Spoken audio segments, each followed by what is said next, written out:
정성이 가득 담긴 오직 당신을 위한 아침. 김선근의 럭키 세븐. 어제가 오늘 같고 오늘이 내일 같고 뻔하디 뻔한 요즘. 너무 제 얘기네요. 네, 오늘만큼은 재미있는 역사 상식 챙겨드립니다. 반주원의 들리는 역사, 한국사 강사 반주원 선생님 어서 오세요. 네, 안녕하세요. 반갑습니다. 네, 정은진 님이 바로 반선녀님 캐주얼도 너무 아름다우세요. 오늘도 즐거운 역사 여행 부탁드려요. 네, 알겠습니다. 너무 즐겁게 한번 역사 여행 시켜드려 봐야 될 텐데 오늘 주제가요. 참 즐거울 수도 있고요. 또 주변 사람들이 이걸 너무 좋아하면 또 어떤 사람은 아니 즐거울 수도 있는 그런 주제입니다. 알겠습니다. 힌트. 네. K76008397님은 안녕하세요. 어여쁘신 반쌤. 오늘은 또 어떤 내용으로 푹 빠지게 해주실 건가요? 벌써 귀 쫑긋 준비 중 하셨습니다. 네. 아, 참. 이 어여쁘신이라는 말이 이렇게 가슴팍에 와서 콕 박히네요. 네. 어여쁘시니까요. 네. 여러분 이 마음 변치 말아주세요. 감사합니다. 네. 그래서 우리 모두가 귀 쫑긋하고 기다리고 있는 바로 그 주제. 힌트를 주신 그 주제 바로 무엇인가요? 자, 힌트를 드리는 김에 좀 더 드릴까요? 자, 제가 이것과 관련된 여러 나라의 속담과 격언을 들려드리겠습니다. 네. 그러면 이 주제가 뭔지 한번 맞춰보세요.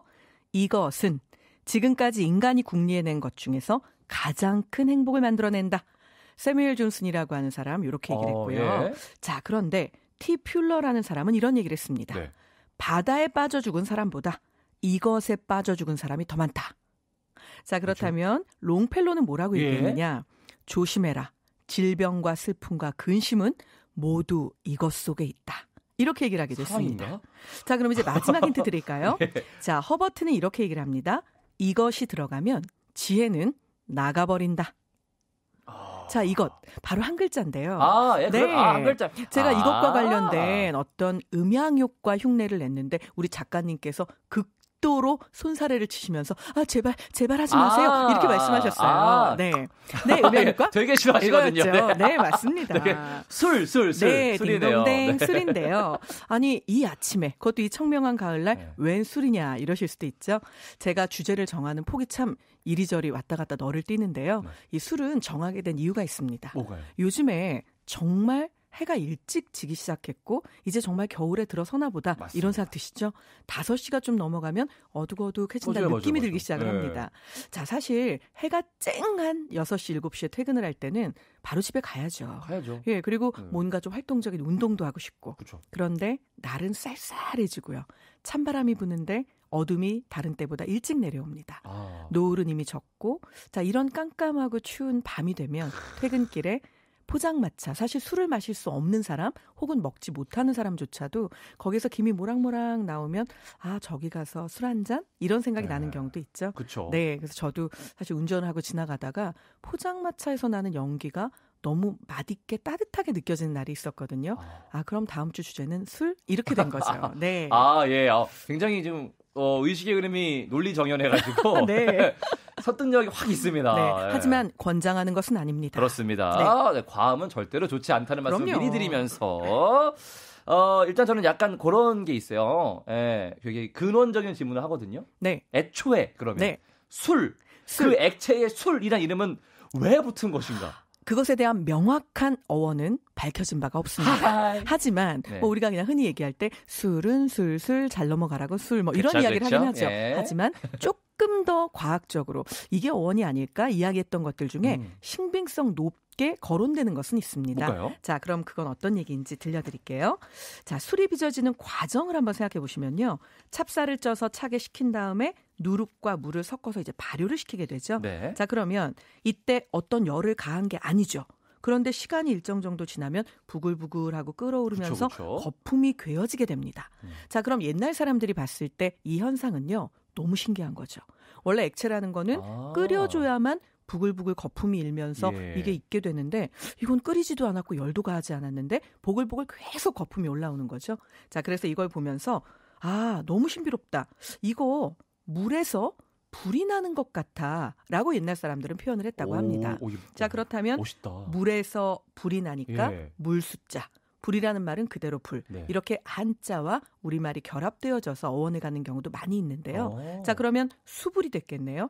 이 수불이 결국 수울이 되고 수을이 되었다가 술까지 되었다는 이야기. 이것이 그래도 좀 힘을 갖고 있는 어원이라고 할 수 있겠죠. 근데 물에서 불이 나는 것 같다는 말이 되게 매력적이네요. 그렇죠. 진짜. 너무 아름답죠, 표현이. 또 그렇게 생각할 수 있는 그것이야말로 실은 창의적인 역사 체험인데. 그죠? 그렇습니다. 네. 그래서 술이 그렇게 매력적인가 봅니다. 어떤 분들에게는. 사실 술은 뭐 당연히 뭐 긍정적인 면도 있고 부정적인 그렇죠. 면도 있습니다. 맞습니다. 요새는 약간 더 부정적인 면이 조금 더 부각이 되는 것 같아요. 이제 본인이 감당할 수 없는 선까지 마시거나 아니면 다른 사람에게 너무 강요하게 될 경우에 너무 싫어요, 그렇죠. 그리고 진짜. 이것을 범죄에 이용하게 되면 그때 너무나 부정적이죠. 자, 그래서 우리 조상들도요. 실은 이걸 부정으로 보는 견해와 긍정으로 보는 견해가 계속해서 공존해 왔습니다. 네. 자, 긍정적으로 보는 사람들은 뭐라고 얘기를 했냐면요. 백약지장이라고 해서 이것은 오래 사는 약과 같다라고 이야기를 했고요. 부정적으로 보는 사람들은요. 너무 표현이 뭐 섬세하다 못해 거의 그냥 어퍼컷이 바로 들어옵니다. 뭔데요? 광약. 이것은 사람을 미치게 하는 약이다. 이렇게 보기도 했거든요. 자, 실제로 성호 이익이죠. 이익은 성호사설이란 책에서 술을 마시니 근력이 생기고 묵은 병이 낫고 음주는 역시 권할만하다. 이렇게 말씀을 하기도 했고요. 반면에 이 과한 것이 너무 크게 문제가 되어서요.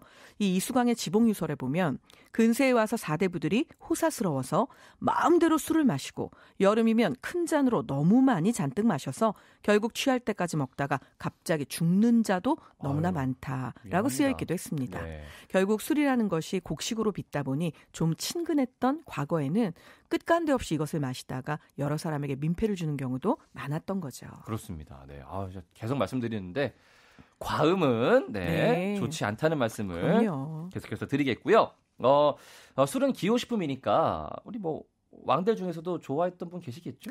많지요. 많으시겠죠? 사실 이 술이라고 하는 게 따지고 보면 너무 없이 사는 사람들에게는 이것도 너무 귀하고 비싼 음식인 거죠. 네, 보통 우리가 술이라는 게 어떻게 발전했을까 생각해 보면 과거에는 과일들이 있었는데 그것들을 사람들이 적절한 시기에 따서 먹지 못하고 시기가 지나게 되면 이것이 초처럼 발효가 되잖아요. 그렇죠. 그게 좀 더 가면 결국은 과일주가 됐겠죠. 아하. 그러다가 이것들이 막걸리처럼 우리가 흔히 말하는 발효시키는 발효주, 탁주들이 나오게 됐을 거고요. 그러다가 증류를 하는 방법이 나오면서부터 증류수, 우리가 알고 있는 이제 소주 같은 것들, 이런 것들이 나오게 됐을 텐데요. 이게 다 따지고 보면 비싼 재료로 만들어집니다. 지금 먹을 밥도 없는데 그럼요. 그걸로 술을 만든다는 건 참 이 시기에 이 일반 서민들한테는 모험이었을 텐데요. 결국은 술 좋아한다라고 기록에 남아있는 많은 사람들은 대부분 양반 혹은 우리가 알고 있는 왕실 가족들입니다. 자, 그렇다면 이 중에서도 조선 임금 중에 술을 너무 좋아해서요. 어느 만큼 좋아했는지 제가 기록을 들려드릴 테니까 우리 뿌디만 다짜고짜 퀴즈로 이 사람을 한번 맞춰보도록 하겠습니다. 자, 이 임금은 술을 얼마나 좋아했냐면요. 이 사람에 대해서 기록한 조선왕조 실록에 보면 술자리를 마련한다라는 것을 설짝이라고 표현하는데 이 설짝이라는 표현이 무려 431건이 등장합니다. 재위기간이 14년밖에 안 되니까요. 결국 1년에 30차례 이상 대신들과 거나한 술자리를 가졌다는 뜻인 거죠. 아이고야. 그리고 이 사람에 대해 기록한 조선왕조 실록에 보면 술자리라는 말을 검색하잖아요. 974건에 달하는 기록이 있는데 이것은 조선왕조 실록에 나온 술자리 관련 모든 왕에 대한 기록 가운데 절반을 넘어서는 수치입니다. 자, 이 사람 과연 누구일까요? 힌트를 좀 더 드릴까요? 모르겠는데요. 네, 좋게 이야기하자면 참 호방하고 담대한 성격. 하지만 나쁘게 이야기하자면, 그래서 우리가 근거 없이 좀 추론을 해보자면 이 사람도 술을 마시지 않고는 배길 수 없었을 겁니다. 왜냐하면 나이 어린 조카를 그렇게 해서 쫓아내고 죽음으로 내몰고 그 자리에 올라간 삼촌, 작은아버지 심정은 어땠을까요? 조카는 내가 왕이 될 상인가? 그렇죠. 세조군요, 세조. 네, 맞습니다. 바로 세조인데요. 자, 세조는 술자리를 좋아하는 걸 너무나 즐겨해서 사실은 술자리에서는요, 이 무섭다는 세조가 웬만한 신하들이 했던 실수는 다 눈 감아줬다고 합니다. 자, 그리고 이 또 세조는요, 술자리에 대해서 뭐 굳이 칭찬하자면 한 가지 짚고 넘어갈 부분은 문란하거나 사치스럽지 않았고요. 기생이나 궁녀를 곁에 두고 마시는 경우도 없었다고 합니다. 정말 술만 즐겼군요. 오로지 순전히 술 그 자체를 즐겼다고 하는데요. 자, 도대체 그러면 웬만한 이런 실수 다 넘어갔다라고 하는데 그 웬만한 실수가 어떤 실수였느냐? 경복궁 경회로에서 벌어진 술자리에서요. 네. 거하게 취한 정인지가 왕의 면전에 대고 네. 왕을 너라고 부르게 됩니다. 수영이죠. 너. 네. 자, 그런데 이 부분에 대해서 정인지를 매우 아꼈던 세조가 이런 이야기를 합니다. 정인지가 술자리에서 했던 일로 나를 찾아와 말하는 자가 있더라도 그것을 나에게 아뢰지 말고 전하지 말아라. 라며 정인지의 실수를 넘겨주게 되죠. 네. 혹시 이 일이 오늘날까지 술자리에서 있었던 얘기는 다음날 되면 하는 거 아니야. 이 말의 어원이 된 건 아닐까 하는 생각도 네. 한편으로는 해봅니다. 그러지는 마세요. 네. 하지만 그렇다고 해서 세조가 모든 술자리 일을 다 넘겨주었던 것은 또 아닙니다. 네. 네. 세조는요. 계유정난에 참여하고 한명회의 천거로 도절제사 자리에까지 오른 양정이라는 아주 아끼는 무관이 있었습니다. 네. 그런데 이 사람이 이제 세조 딴에는 너무 믿다 보니까 이 사람을 주로 요직이 아니라 평안도, 함경도 이렇게 이제 외곽 지역에 그쵸. 믿을 만한 곳에 계속 방비를 세우게 됐던 거죠. 그런데 이 사람은 서운했던 겁니다. 나를 어떻게 이렇게 고생을 했는데 외직으로만 돌릴 수가 있어? 그래서 결국은 어느 날 세조가 베푼 위로연에서 이런 말을 하게 됩니다. 오랫동안 왕위에 계셨으니 이제 그만 물러나서 여생을 편하게 보내세요.